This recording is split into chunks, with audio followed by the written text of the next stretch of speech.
labākais cēsu alus, ražošanas un tehniskās daļas darbinieks.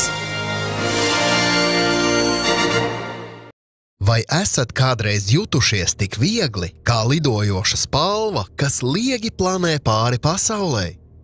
Ja strādājat kopā ar viņu, tad noteikti. Viņa vadībā ir ļoti viegli strādāt. Ar savu darbu un attieksmi pret to viņš ir lielisks paraugs citiem. Viņa darba vietas kodētais nosaukums, ko nezina visi, ir pagrabs, un šim pagrabam nav nekādas saistības ar telpu pazemē.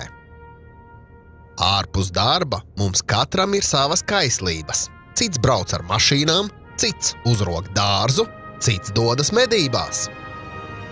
Bet viņš mums ir makšķernieks un kūpinātājs, kurš ne tikai nozvejo zīvis, bet tās arī izkūpina un atnes uz darbu kolēģiem nogaršot.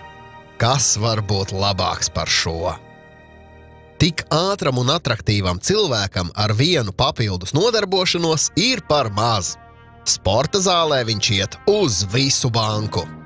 Nobloķēs jebkuru un cīnīsies līdz beigām par katru bumbu, par katru punktu.